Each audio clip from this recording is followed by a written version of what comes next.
Hi everyone. Good morning. Patricius Chiwandono here. Today's topic is toxic relationship and immature love. Okay, first of all about toxic relationship. Isn't it obvious that it is an oxymoron? You know oxymoron, right? Two words in a phrase in which one word contradicts the other.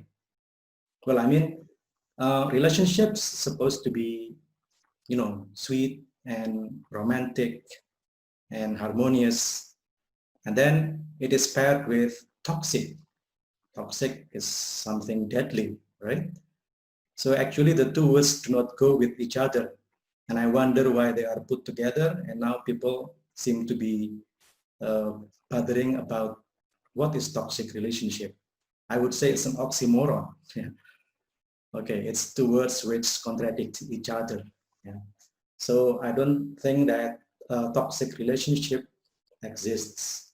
Well, some people believe that toxic relationships will lead to or is caused by immature love.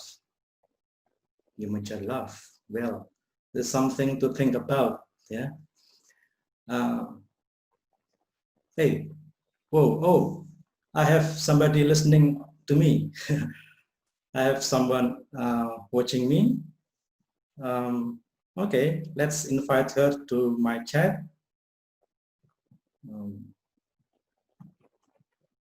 Hi, Yukiko. Can you hear me? Hey, can you hear me too? Yeah, sure. So I don't know. I mean, I'm sorry I didn't see you coming, but it's good to have you. It's good to have you here. So today I'm going to hold a chat about what is called toxic relationship. And since you are an expert in love relationship, I would consult with you what is actually a toxic relationship. As I said before, it would be something that contradicts each other. Toxic contradicts relationship. But okay, what do you say about this? For me, a toxic relationship is a situation which is exhausting and unhealthy, that it usually shows how it constantly destroys you mentally and or physically. There are actually some signs of toxic relationships. The first one is violence. When your partner often makes you disappointed, cry, angry, and even maybe hits you or slaps you, those are the things categorized as violence. Yeah, mentally and or physically. And then the second one is unhappiness. When being with someone doesn't make you happy, then I think it's not worth it, because love is a positive thing, and a positive thing should bring positive vibe too. It's not the person who is able to make you happy, but your existence, you are being in the relationship, that what makes you happy. So it's not the idea that the person who is able to make you happy, but being in that relationship which makes you happy. And then the next one is uncertainty. You don't know where the relationship will go. I mean, no plans at all, no discussions of future plans, life purposes, and dreams. And it makes you feel confused and insecure whether if your partner is serious with you or not. And then also the next one is distrust. I think it's impossible to have a relationship when you fail to trust your partner, because you will fill your relationship with prejudice. So when you fail to trust your partner, I think your relationship and your aura will also be negative. And toxic is negative, right? And then the next one is disrespect. I believe that when somebody loves you that much, they will respect you. When you really love someone, you respect them anyway. no matter how many times you disagree with their opinions or their beliefs. And this can also lead to feeling unloved, because as I have mentioned before, that when you really love someone, you respect them anyway. So when you fail to respect someone, some people may conclude that you don't love them. This can also lead to the failure of difference understanding. When you fail to understand that everyone is different, it will decrease your respect towards someone. Because if you know that everyone is different, it will increase your respect. You know exactly that everyone is different. It's acceptable to have different opinion, different belief, and I think it eventually will increase your respect. But if you fail to understand that everyone is different, this may lead you that you tend to act selfishly and unlovingly, which then maybe in a result you will act disrespectful. Disrespectfully, I think. What do you think about that? Okay, so it seems that you are touching on the issues of respect and mutual trust. Yeah. So if those are absent, then you can label a relationship as toxic. And in a toxic relationship, one of them suffers, right? Or even both of them suffer. But let me offer you a different perspective. To me, what seems to be a toxic relationships could be actually be just two persons trying desperately to fit each other, to fit with each other and to adjust with each other better. And then, of course, in the process, they have to go through differences, occasional conflicts, and even fights. But it's not enough for us to label it toxic, because actually what they are doing is bringing them together to the same perspective, the same outlook, the same opinion, the same taste. And in the process, they seem to be fighting, they seem to be suffering, but actually they are moving toward a healthier relationship. So again, I would say that what we call toxic relationship is probably not existing, because well, actually, when two different people come together, they would have to adjust to each other, and that takes time. That even takes some struggle, even some fight here and there. But eventually, the final purpose is to bring them together to a more harmonious relationship. And thus, we cannot say that it is toxic. What do you think, Yuki? Yeah, we know that everyone is different and every relationship is different because there are many kinds of characters of the couple. So I agree with you that being in a relationship is all about adjusting, and it's all about learning, and I can guarantee that forever you will have a positive vibe. Oh, you will always have a positive vibe. You, both of you, maybe sometimes have a negative vibe. But what I'm saying here, that if when you feel that the relationship is exhausting, tiring, and you just want to get out of that, but it seems that it's impossible to get out of that, because when you look at other sides, you know that you love that person.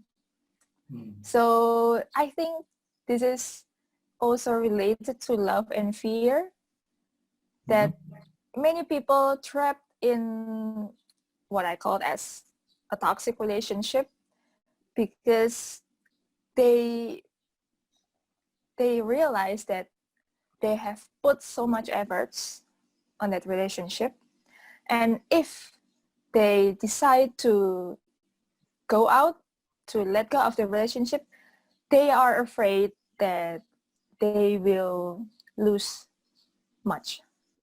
And then what I'm saying here, I have mentioned that maybe some people are trying really hard to suffer because I think the state of the relationship is too hard to hold on, too stupid to let go.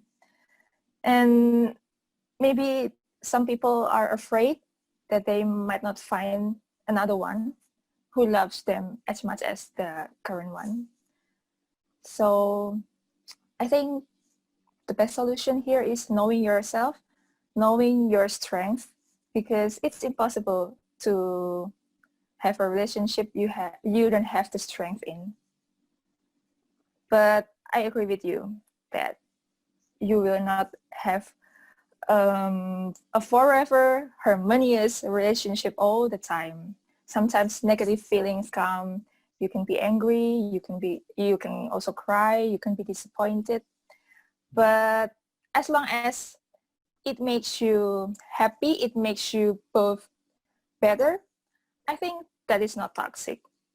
Because to have a relationship, meaning you are willing to learn together, to walk on the hard path, to walk on the easy path together. So I think that is not categorized as toxic relationship. What do you think? Yeah, so what I conclude from your explanation is at a certain stage or at a certain point in a relationship, relationship can feel toxic because at that point, either one of them would probably have to force himself or herself to a certain point in which they can be together, in which they can be united together, in which they can minimize the differences. But to me, so there is a stage in which there is something feels toxic or the relationship feels toxic, but to a healthy couple, they can overcome this and they can bring this happily together.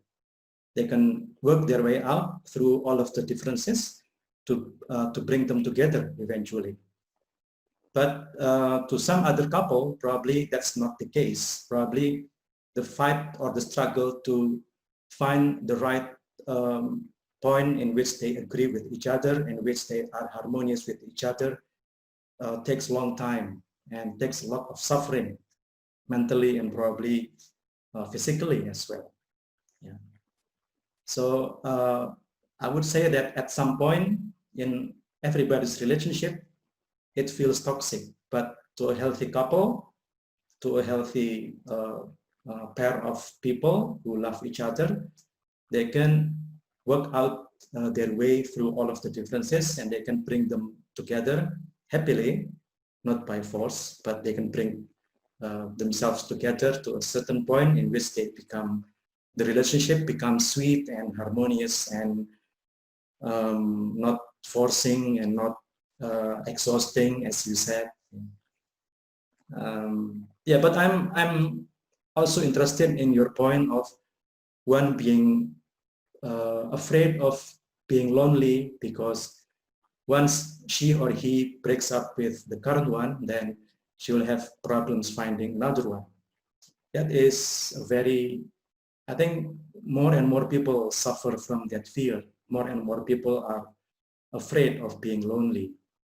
Well, some other people probably don't care, probably see relationship as something that weighs down on them more than if they are alone. So they decide to be alone, decide to be single for the rest of their lives. But most of the people would feel, okay, I will stay in this relationship despite it's being toxic because I'm afraid of being left behind and being left alone. And that's interesting. That's probably one of the modern society's psychological illness or psychological disease. Okay. And one also, we have also a topic of immature love, right? We we agree to talk about immature love. What do you think about immature love here, Yuki? I think people often say in bahasa Indonesia, masih kecil jangan pacaran dulu. Now I understand it that children cannot make commitment. So if you're still not able to build a commitment, then I think you are not ready for a relationship. So immature love is basically when your relationship is not based on a commitment. You just love them. You just spend your time together, but without commitment. Because as I've mentioned before, that children cannot make a commitment. So if you feel that you think you can make a commitment in a relationship, then there you go. It means that you are mature enough to have a relationship. Being mature enough to have a commitment, meaning that when you start a relationship, you don't only start it, but you know exactly that you have to build the relationship, not only start the relationship, but also build a relationship. And to build a relationship, you have to make a commitment to water the relationship and also to learn in that and many other things. What do you think about that? Yeah, I think I would agree with that. That's correct. I mean, that's very true.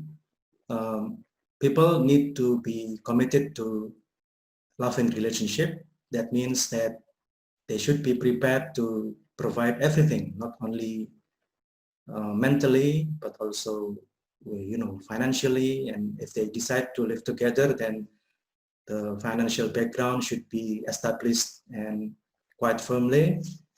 But yeah, what I can see from today's couple is that either one lacks commitment to bringing or to establishing a marriage life, or they are desperate to actually establish themselves as ready.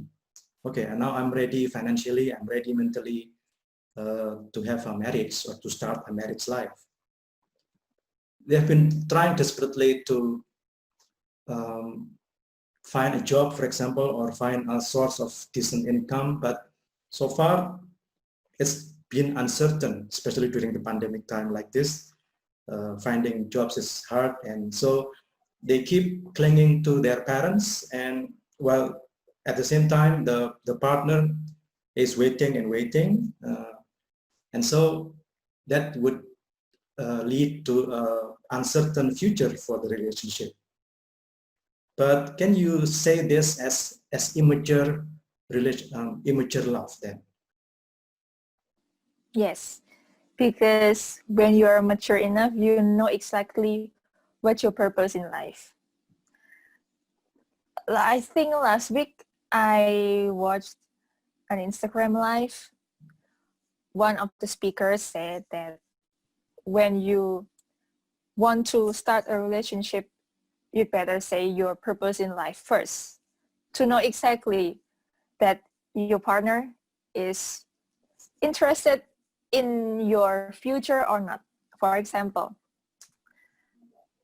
maybe there's a man coming to me and said, I love writing, I love reading books, and I also plan to build a small library in this town. I also want to this. I have a dream, this. So do you see your life in that kind of life? I think it's important to first know exactly what is your purpose in life and your dreams. It's not always to be the same. I mean, when the man wants to be a chef, it doesn't mean that the woman has to be a chef, right? But at least each other knows exactly what their own dreams are. Because if you're not seeing yourself in their future, then why should you have a relationship together? I think it's like that. So first one is knowing your purpose in life, because an immature person, I think they're not able to know their purpose in life. They just think that life is a let it go, let it flow situation, just walking and walking around. But I think life is not like that. Even though you are not have a goal, even though you are not have an exact plan, but at least you can imagine what kind of future life you want. It's not, you don't have to write, oh, in 2025 I want to be a doctor. No, but at least you can imagine what kind of life you want to have. It doesn't need so many plannings and so many, so many considerations. But I think being able to imagine your future life is also the sign of a mature person. What do you think? Oh yeah, that's a very profound message, Yuki. So life is not only about scoring. No, I mean, life is not only about having fun, yeah, but life is a mature life should be the one with purpose, right? And I think young people need to heed to you, need to pay attention to what you said before. That's a very profound message. Yeah, be purposeful, have a purpose in life, and commit to that. Yeah, so that's to avoid immature love. And that's one point that I would like to actually ask you about, still about toxic relationship, Yuki. How do we get rid of toxic relationship? Suppose I'm in a toxic relationship and I have trouble getting rid myself of that kind of relationship. What kind of advice would you give me so that I can free myself from that toxic relationship? Yuki. First of all, you have to know yourself, understand your strength, because everyone has their own strengths, right? If I can have a toxic relationship maybe for 10 years, maybe you cannot have a toxic relationship for 10 years. Maybe you maybe 5 years, because everyone's strength is different from one to another. And I know it's hard because, as I have mentioned before, a toxic relationship is actually a state of a situation which is too hard to let go, too stupid to hold on. And this is also related to fear, not only love anymore. So I think the best solution is maybe consult to expert and to also discuss with your friends, maybe with your family. But I think it's all on you, because you are the one who holds the pen. You are the author of your love story. I think it's maybe kind of easy to choose and to decide whether if you want to let go or to hold on. But yes, saying is sometimes easier than done. But I think, the best solution is knowing yourself. If you cannot see your future with that one, I mean, for example, your partner is a gamer, and all you have to see for the rest of your life, if you decide to marry him, is you will see him playing games all the time. It's not 24 hours, right? But after you do the dishes, and then you enter the living room and you see him playing games. And after you do something, you go back to the living room, and then you see him playing game again. I think it will make you tired and make you exhausted to see that. So first, if you feel that I think I cannot do this, you should decide whether if you want to hold on or let go. I think last year I watched a video on YouTube that speaker said, when you want to marry someone, all you have to do is to ask a question to yourself. If you could never change your partner at all for the rest of your life, would you still marry him or marry her? If the answer is yes, then go ahead. But if the answer is no, or let me think about that, I think you should consider that, because marrying someone will not change them anyway. Oh, I know that being with the right person, being with a good person makes you a good person too, makes you a better person too. But there's no guarantee that marriage can change someone to be better. There's no guarantee that being in a relationship with someone will change you to be a better person, because it's all in yourself. People may support you. Your partner may say, you should not do this. You should be more patient. You should be more gentle, and etc. But it's all on you. If you decide to, if you decide not to be better, then you will not be a better person, right? I think it's that. That's all. Okay. What do you think? Okay. Yeah, that reminds me of I came across a very thought-provoking YouTube video in which the woman said, well, I still love him, but I cannot marry him because we're not compatible. And then I was just curious, how could someone love someone else without being together with her or him, simply because they are not compatible? But actually that happens. Yeah. So is it possible to still love someone and at the same time firmly deciding or firmly saying to yourself or to the world, but I cannot be with him or her because we are simply not compatible? Is it possible, Yuki? I think it's possible, because people say that love is a feeling. Some people may also have an opinion that love is a commitment. Love is not just a feeling.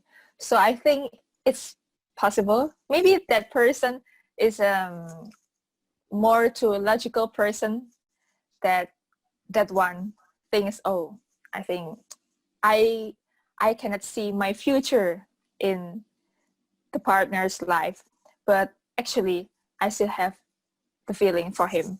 I think it's like that. But the relationship is not only about feeling, it's also about commitment. That's why I've ever read a book, and it said that when you have love, the kind of love that consists of intimacy, commitment, your relationship will be more, I think it will be better, because when your relationship is all about feeling, then you will fail to think logically. I think it's also related to what I have mentioned before in the previous video as bucin, budak cinta. You just love them anyway, and you don't think logically, is this possible? Is marrying him, is marrying her possible?